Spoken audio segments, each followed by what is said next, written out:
बिस्मिल्लाहिर्रहमानिर्रहीम, अस्सलाम वालेकुम। अली सलमान जी टीवी के तमाम नाज़रीन को जी स्पोर्ट्स में खुश आमदीद कहता है। और आज का हमारा बड़ा स्पेशल शो है क्योंकि आज हम बात करेंगे पाकिस्तान सुपर लीग के हवाले से। पाकिस्तान सुपर लीग से पाकिस्तान क्रिकेट ने क्या पाया, क्या खोया, पाकिस्तान को इसके फ्यूचर में इसके क्या असरात या क्या सम्राट, क्या मुज़म्मरात का इसका सामना करना पड़ेगा, डेफिनेटली आज के शो में हम डिस्कस करेंगे। और आज हमें पाकिस्तान क्रिकेट से जुड़ी एक ऐसी इंतहाई अहम शख्सियत ने ज्वाइन किया है कि जिनकी क्लब क्रिकेट पे, ग्रास रूट क्रिकेट पे, डोमेस्टिक क्रिकेट पे बड़ी गहरी निगाह है। और उनसे बेहतर शायद ही कोई इस बात का तज्जिया कर सके कि असल वजूहात क्या हैं पाकिस्तान सुपर लीग में कुछ टीमों की खराब कारकर्दगी की और कुछ टीमों की जबरदस्त कारकर्दगी के हवाले से। एक ऐसी शख्सियत कि जिनका शुरू से अपने ऊपर सेल्फ बिलीव रहा है और आज हम ये देखते हैं कि खिलाड़ी जो हैं वो शायद दूसरे जरा इस्तेमाल करते हैं अपनी परफॉर्मेंस को एनहांस करने के लिए, टीम में आने के लिए ऐसे दरवाजे इस्तेमाल करते हैं कि जो शायद आगे चल के उनके लिए मुश्किलात का बाइस बनते हैं। लेकिन ये वो शख्सियत हैं कि जिन्होंने क्लब क्रिकेट से अपना आगाज़ किया,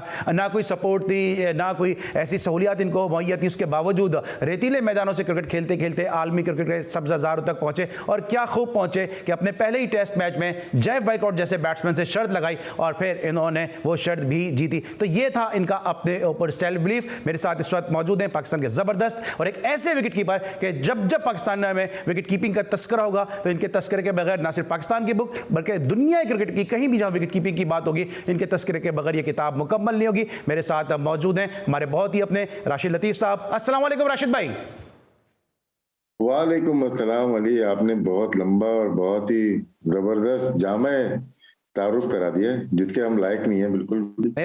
राशिद भाई आप बहुत ज्यादा डिजर्व करते हैं, वक्त कम था नहीं तो इससे ज्यादा बताने के आपके जो अचीवमेंट हैं क्लब क्रिकेट के हवाले से, इस तरह आप डोमेस्टिक में काम कर रहे हैं, बहुत सारी चीजें थी जो बताई जा सकती थी। लेकिन इससे पहले कि मैं राशिद भाई के साथ गुफ्तगू का आगाज करूं, सबसे पहले आज की टॉप स्टोरीज।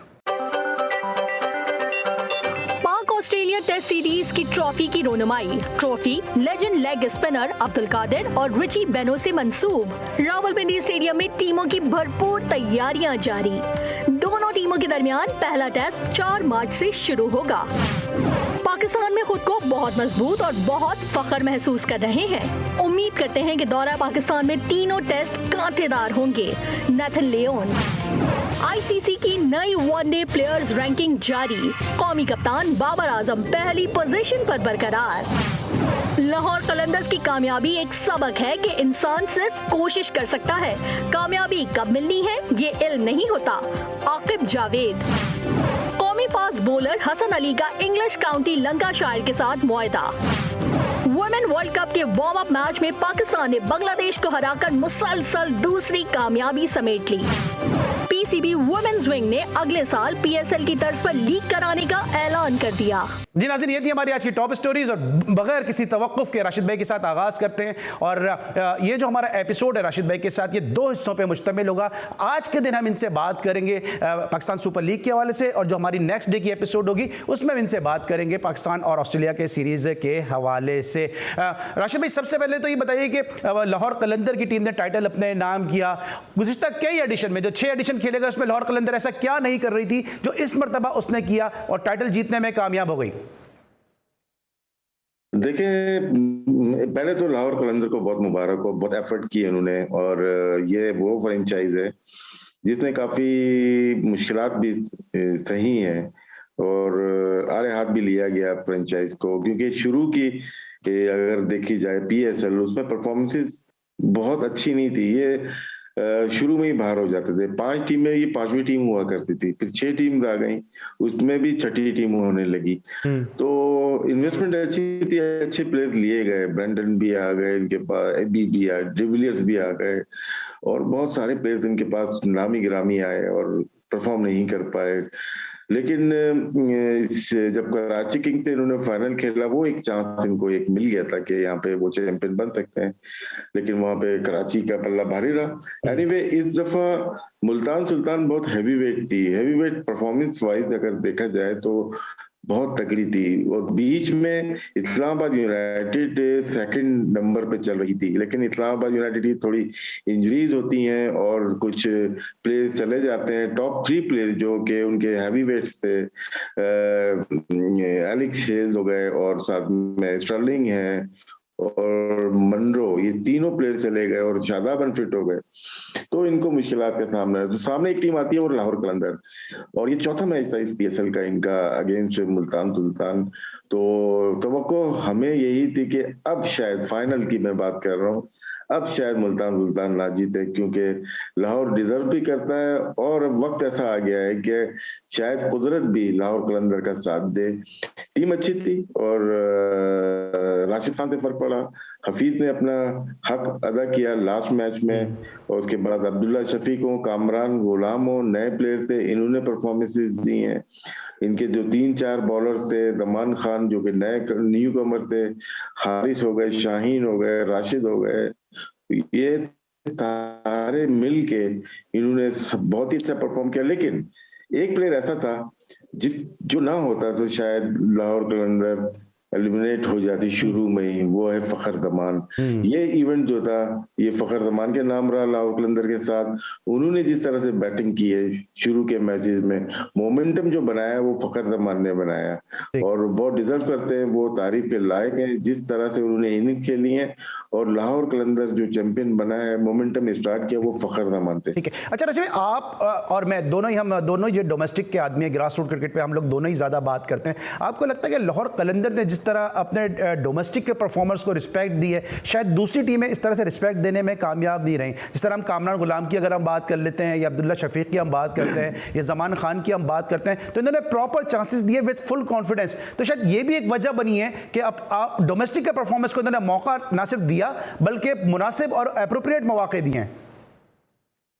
लाहौर ने हमेशा से किया है। अगर हम सलमान अली आगा की बात करते हैं, फखर जमान की बात करते हैं, पहले साल फखर जमान पिक नहीं हुए थे, जैसे आपको याद होगा, सेकंड ईयर किसी ने भी पिक नहीं किया। और फिर आकिब जावेद, वो देखें, अगर जो ग्रास रूट में एकेडमी रन कर रहा है तो प्लेयर का पता है उनके। आकिब और मंसूर राना दो ऐसे लोग हैं जो 2004 से लेके मिड 16 तक, 2016 तक, ये इनको बहुत ज्यादा पता था, क्योंकि अंडर 19 इनके हाथ में थी। 2004 और 2006 का वर्ल्ड कप पाकिस्तान जीता अंडर 19, एक में खालिद कैप्टन थे, एक में सरफराज थे, तो इनके बहुत सारे प्लेयर्स का पता होता है।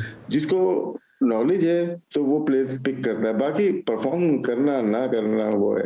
इनकी अच्छी चीज है कि ये वैल्यू देते हैं प्लेयर्स को, चाहे वो गुलाम मुदस्सिर हो जाए या अजहर अली हो जाए, वैल्यू दी, रिस्पेक्ट दी उनको, चाहे वो आगे ना खेल सकें। लेकिन कोई फ्रेंचाइज ऐसी है जो कि ऐसे परफॉर्मर को बुलाती है या टैलेंट को जो कि अपना टैलेंट दिखा सकें, और जिस तरह से इन्होंने पिक किया, मुझे नहीं लगता कि कोई और फ्रेंचाइज पिक करती अब्दुल्ला शफीक को या कामरान गुलाम को। दोनों मोस्ट डिजर्विंग प्लेयर थे, और साथ फरहान भी गए, कराची में गए, वो भी डिजर्विंग। ये वो प्लेयर हैं जो कि डोमेस्टिक में अच्छा परफॉर्म करते हैं, तो ये क्रेडिट जाता है आकिब को ही मैं बोलूंगा, आकिब जावेद को जाता है, जो कि डाउन टू अर्थ हैं, क्रिकेट को समझते हैं। और लाहौर कलंदर के सही जो मुर्शिद है ना, वो है आकिब जावेद। ठीक है, और हफीज़ भी बर वक्त खैर फॉर्म में आए। अब ज़रा सा बात करते हैं मुल्तान सुल्तान के वाले से। इस तरह आप खुद भी कह रहे हैं कि मुल्तान सुल्तान बड़ी हैवी वेट एक टीम थी और एक चैंपियन की तरह ये टीम खेलती नजर आई, लेकिन जाहिर सी बात आपकी एक एक्सपर्ट ओपिनियन है, लेकिन मैं एज एन एंकर ये समझता हूँ कि हर टीम का क्रिकेट में एक बुरा दिन आता है, और जिस तरह से ये खेल रही थी मुल्तान सुल्तान, एक बुरा दिन इनका ड्यू करता था और वो फाइनल में आ गया। नहीं, मैं इस चीज पे बिलीव नहीं करता, प्लानिंग ठीक नहीं थी मुझे जो लगता है। और अजमत को खिलाया इन्होंने, एक मैच पहले से खिलाना शुरू किया था, तो वो डिसीजन मुझे नहीं सही लगा। टेक्निकली अगर मुझसे पूछा जाए तो वो टेक्निकली डिसीजन ठीक नहीं रहा, टेक्निकल स्टाफ जो भी है उसने गलत डिसीजन लिया था। फिर आसिफ आफरीदी ऑटोमेटिक चॉइस से ड्राफ्ट में इनके, वो आप कह सकते हो कि 50% चॉइस से वो स्पिनर्स पे अच्छा बैटिंग करते हैं, और जो काम खुशदिल शाह कर रहा था आपके लिए, उसके लिए एक्स्ट्रा प्लेयर क्यों खिलाया आपने? और साथ में अगर आप देखें आमिर अजमत नाम है मेरे ख्याल में, जो नंबर 3 पे खेले हैं, वो डिसीजन शायद इनको कॉस्ट कर गया। 2 प्लेयर 5 नंबर 1 2 3 4 5 देखें, 2 प्लेयर ऐसे आए जिनकी बहुत ज्यादा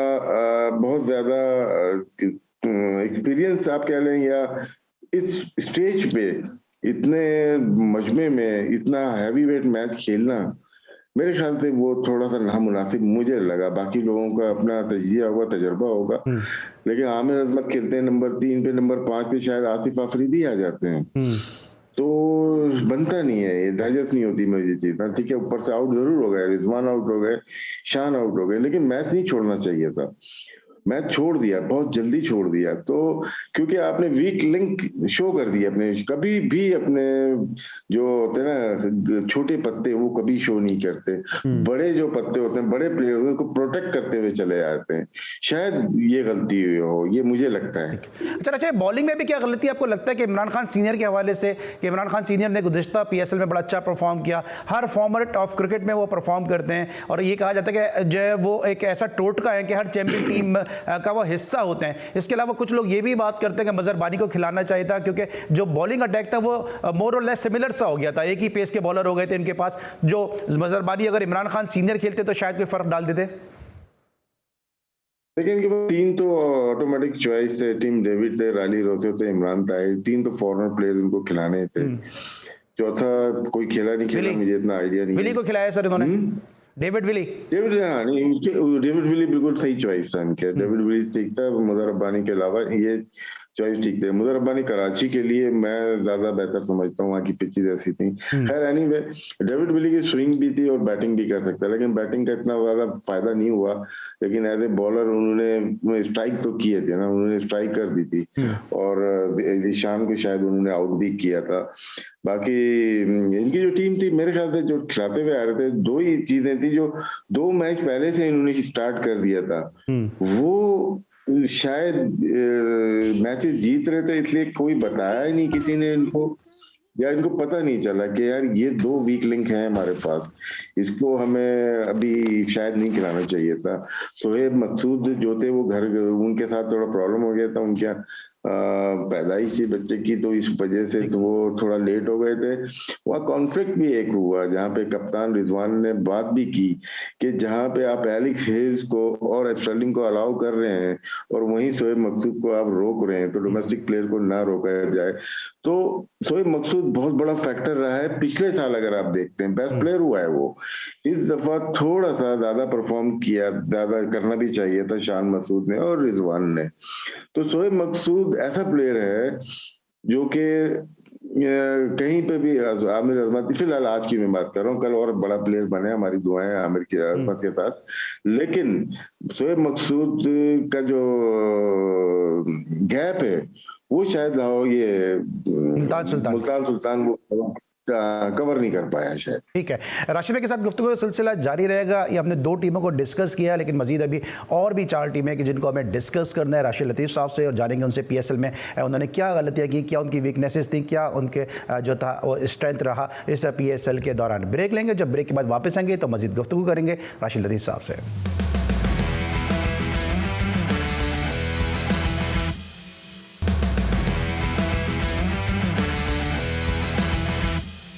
welcome back after the break. और ब्रेक पर जाने से पहले हम बात कर रहे थे लाहौर कलंदर के हवाले से, मुल्तान सुल्तान के हवाले से। लेकिन राशिद भाई, इस वक्त जो सूरत हाल है कुछ इस तरह से है कि अभी ड्यूरिंग द टूर्नामेंट हमने देखा कि सरफराज पे तनकीद हुई, उसके बाद वो बिल्कुल उनके जो है उन्होंने अपने पे एक खामोशी, सुकूत सा तारी कर लिया। इसी तरह शाहनवाज धानी पे तनकीद हुई। आपको लगता है ड्यूरिंग द टूर्नामेंट जो इस तरह की तनकीदों का सिलसिला होता है, ये प्लेयर का जो क्रिकेट का एबिलिटी है उसको और उनका जो कॉन्फिडेंस है उसको थोड़ा डीमोरलाइज कर सकता है?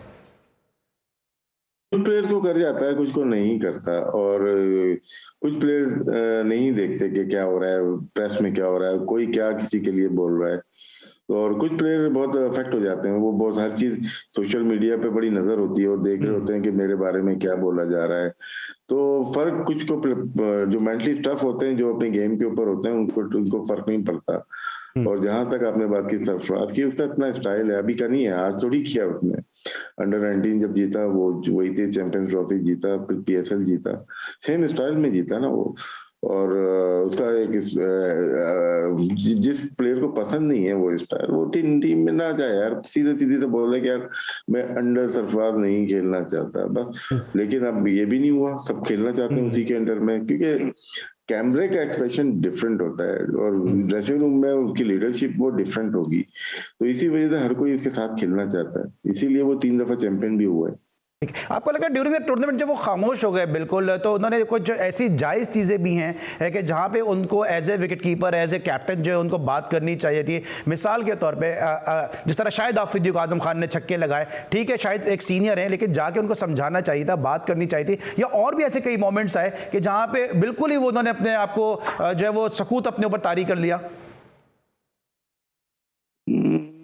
देखिए 5 सीजन तो कह सकते हैं कि सरफराज ने डोमिनेट किया है, क्योंकि 4 सीजन तक वो पाकिस्तान टीम की कप्तानी भी करते रहे। तो उस वक्त पावरफुल भी थे और यंग भी थे और टीम भी इनकी बहुत तगड़ी थी। जब तक इनके बाद वो वॉटसन थे या दूसरे लोग प्लेयर खेलते आए, ब्रावो खेलते आए, तो इनकी टीम तगड़ी थी। लेकिन लास्ट 2 ईयर से मैं देखता हूँ कि इनकी टीम में हर कोई अफलातून बन गया, मादरत के साथ जी। तो सरफराज बैकग्राउंड में चला गया। जो चीज वो किया करता था, टीम वो अगर बना रहा है तो वो बैकग्राउंड में चला गया, उसको टीम मिल रही है। अब ये बहुत बड़ा फर्क है एक ऐसे कप्तान के साथ जो पाकिस्तान को लीड करता हुआ आया, कोयटा की टीम बनाता हुआ आया या कराची या सिंध की टीम में बनाता हुआ आया। उसके बाद लग रहा है, मुझे हो सकता है इसमें कोई सदाकत ना हो, लेकिन टीवी पे देख के लगता है कि वो बैकग्राउंड में चला गया, ये इसकी टीम नहीं है। ये मुझे लगता है, आप लोगों को लगता हो वो डिफरेंट चीज है, लेकिन मुझे लगता है ये सरफराज की टीम नहीं थी, इसीलिए वो बेबस नजर आया। उसने हाथ जोड़ लिए, हाथ बांध लिए थे।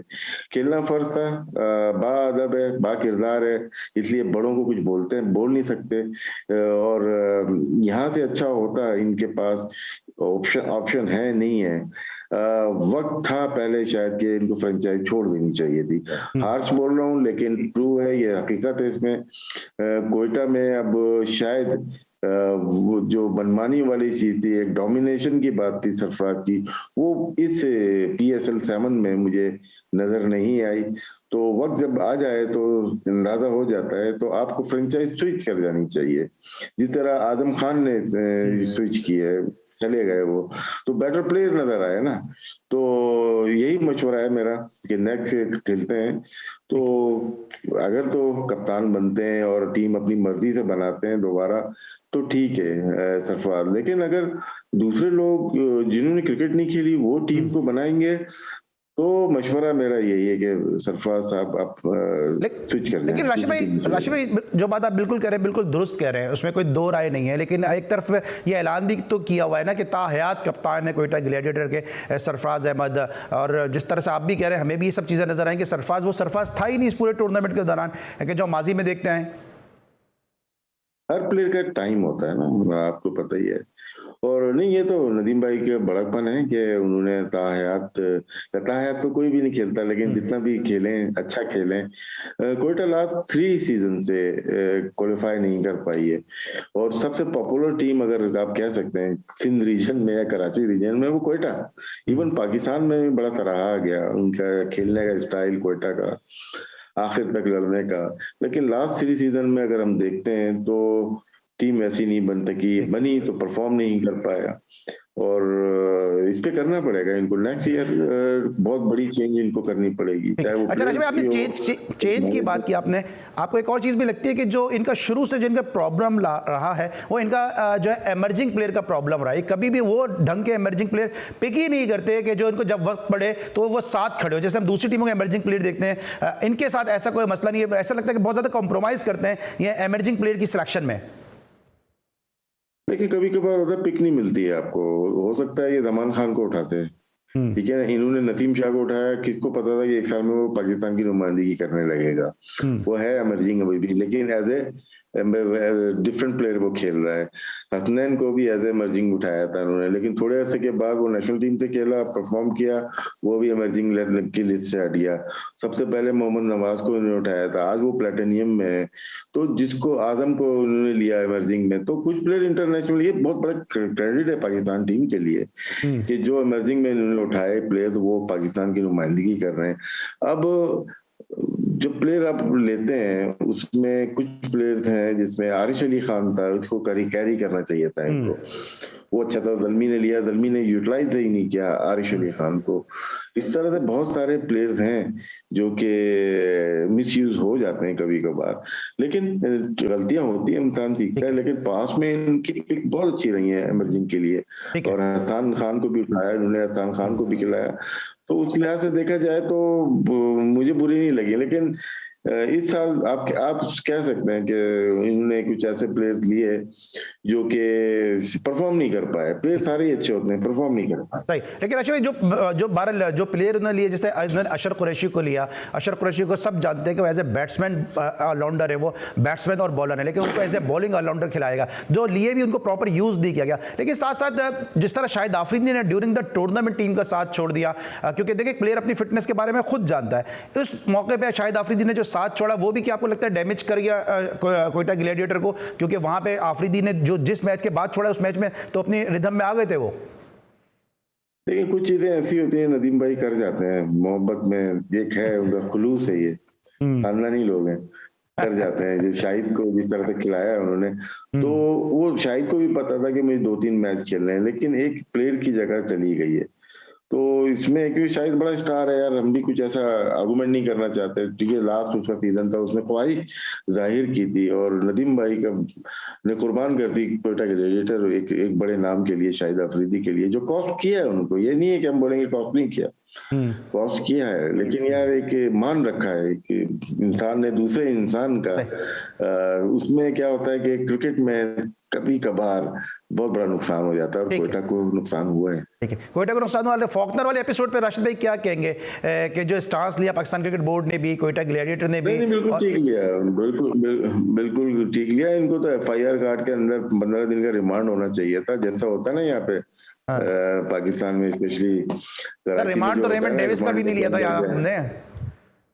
मैं अभी इसमें कमेंट नहीं कर सकता मैं, लेकिन इसमें कर सकता हूँ। ठीक है, तो रिमांड भेजे तो उसको पता चल जाता है कि पाकिस्तान पुलिस कितने आला मैयार की है। ठीक है, राशिद भाई के साथ गुफ्तगू का सिलसिला जारी रहेगा, और इस बार देखेंगे हम एक ब्रेक, और जब ब्रेक के बाद वापस आएंगे तो जरा कराची किंग्स के हवाले से बात करेंगे, क्योंकि कराची किंग्स से एसोसिएट भी रहे, उनका टैलेंट हंट प्रोग्राम भी इन्होंने रन किया। कराची किंग के साथ क्या हुआ ये जानेंगे ब्रेक के बाद राशिद लतीफ साहब से। मिलते एक छोटे से ब्रेक के बाद।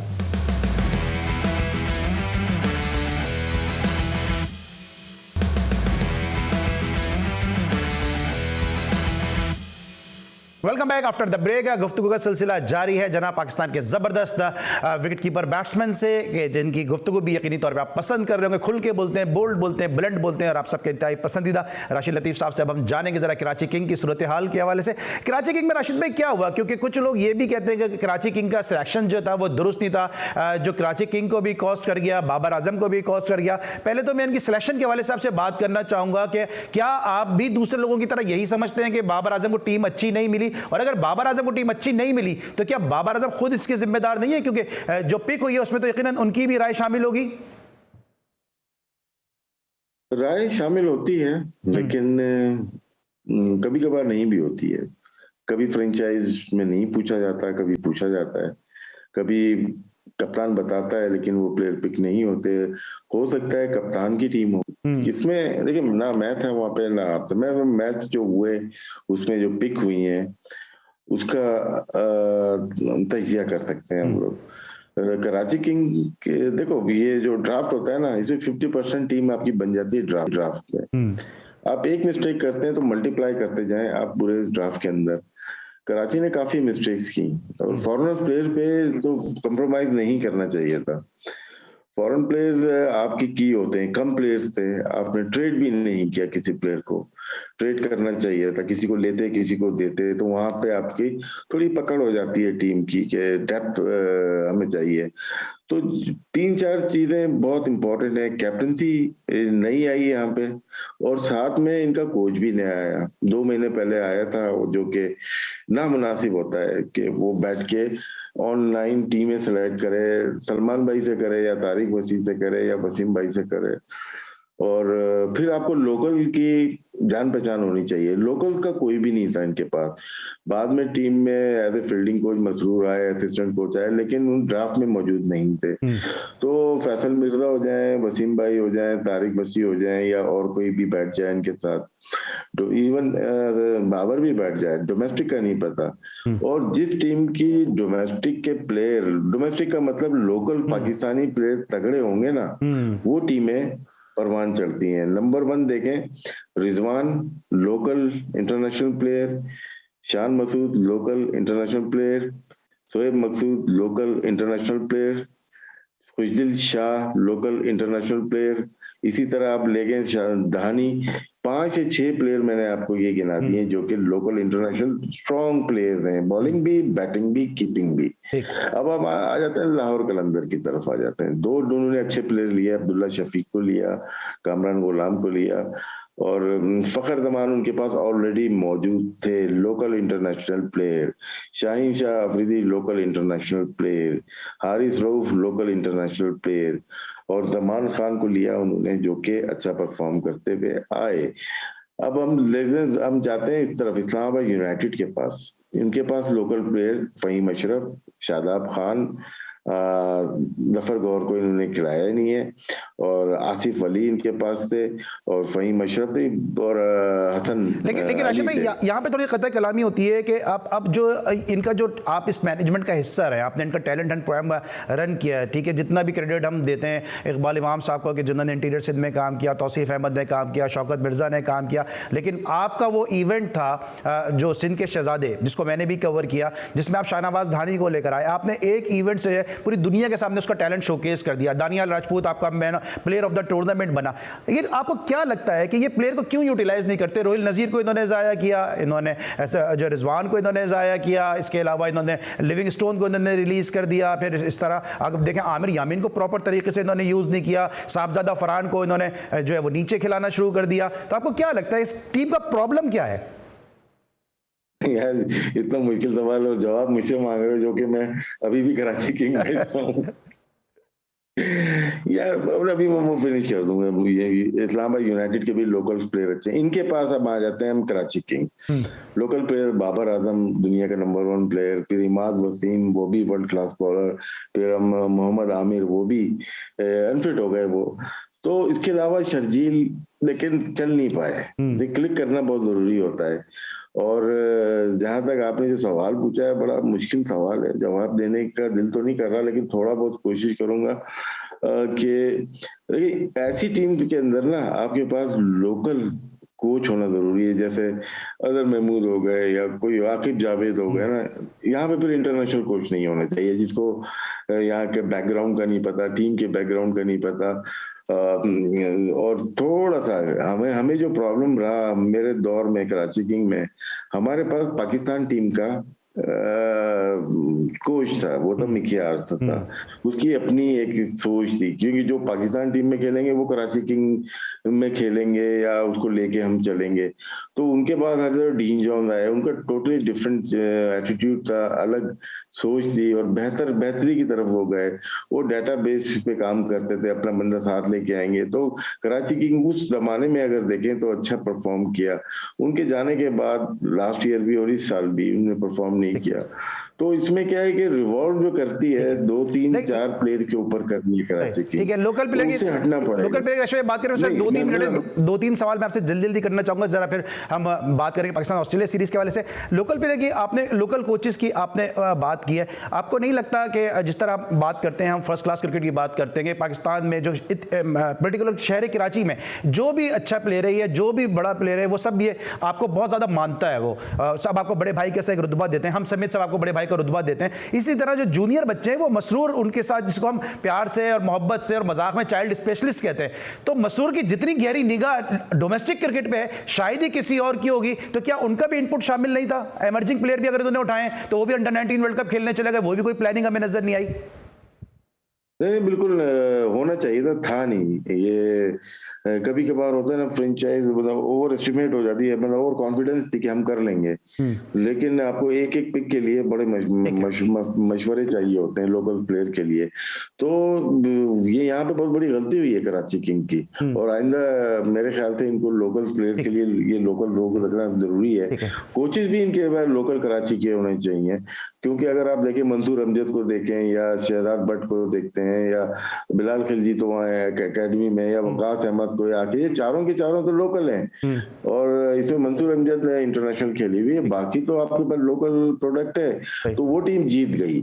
तो अच्छा राशिद भाई, बाबर आजम का आपको क्या प्रॉब्लम क्या नजर आया? क्योंकि जब हम दूसरे ओपनर्स को देखते थे वो 6 ओवर के अंदर 70 रन कर रहे थे, 80 रन कर रहे होते थे, बाबर आजम बल्ला उठाने को तैयार नहीं थे। क्या ये प्रेशर नीचे नहीं आया, या आपको लगता है बाबर आजम को अपना T20 बाबर आजम का वो कहते हैं ना कि उनका वो ये गेम ही नहीं, उनका फॉर्मेट ही उनको ये सूट नहीं करता, या बाबर आजम को अपना स्टाइल बदलना पड़ेगा, या बाबर आजम की वजह से जो नीचे के प्लेयर पे प्रेशर आया?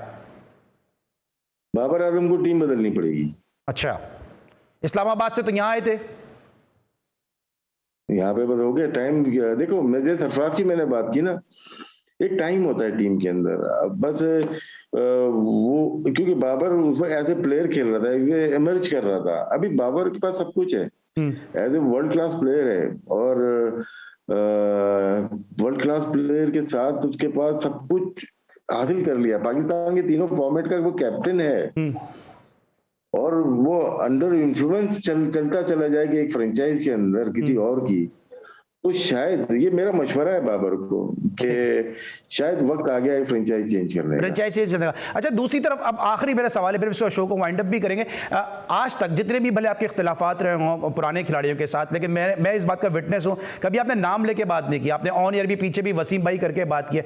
जो एपिसोड हुआ बाबर आजम का और वसीम अकरम का, उसमें आपको क्या लगता है कि क्या बाबर आजम को इस तरह का रिएक्ट करना चाहिए था, या वसीम अकरम को as a tournament as a team director या प्रेसिडेंट ऑफ कराची किंग उठ के जाना चाहिए था? ये सब क्या हुआ आपके दानिश में? यार हर एक अपना स्टाइल होता है। प्रेशर देखें, मैं ये प्रेशर का बात करता हूँ, दबाव। 8वां मैच था या 7वां मैच था, आप मैच नहीं जीतते दे रहे, तो जिम्मेदारी किसके ऊपर है? बाबर के ऊपर है, वसीम भाई के ऊपर है, कोच के ऊपर है। वो सबसे ज्यादा जो मलबा था वो वसीम भाई के ऊपर था, तो वो रिएक्शन आप कर सकते हो यार, इतना तो जायज है। तो बाबर ने भी कोई ऐसा शो नहीं किया, लेकिन वो 4 मिनट का एपिसोड था, और अगर ये भी इतना हैवी अमाउंट ऑफ मनी शामिल होता है, तो उसमें जो ओनर होता है वो भी क्वेश्चन करता है ना, बाबर से भी करते हैं, वसीम भाई से भी करते हैं। तो मेरे ख्याल से इसको नेगेटिव नहीं लेना चाहिए, पॉजिटिव लेना चाहिए, क्योंकि कोई तो है जो बाबर को भी बोल सके दुनिया का नंबर 1 प्लेयर है, तीनों फॉर्मेट का कैप्टन है, तो उसमें मेरे ख्याल से वसीम भाई है जो कि बोल सकते थे। ठीक है, thank you so much Rashid Latif साहब कि आपने वक्त निकाला। पाकिस्तान सुपर लीग के हवाले से हमने कोशिश की कि कम वक्त में राशिद लतीफ साहब की गुफ्तगू से अपने नाज़रीन को हम आगाह कर सकें, इनके ख्यालात से हम आगाह कर सकें। आज के लिए बस इतना ही, इंशाल्लाह कल एक दफ़ा फिर आपसे मुलाकात होगी, और कल भी हमारे साथ राशिद लतीफ साहब भी मौजूद होंगे, जिनसे बात करेंगे पाकिस्तान और ऑस्ट्रेलिया की जो सीरीज़ है खेले जाने वाली है, सीरीज़ के हवाले से, और इस सीरीज़ के पाकिस्तान क्रिकेट पर क्या असरात पड़ेंगे, इंटरनेशनल क्रिकेट के रिवाइवल में सीरीज़ किस हद तक मजीद माविन और मददगार साबित होगी, ये सब डिस्कस करेंगे अपने कल के शो में। आज के लिए बस इतना ही। अली सलमान को प्रोडक्शन टीम के साथ इजाज़त दीजिए, अपना बहुत ख्याल रखिए, अल्लाह हाफिज़।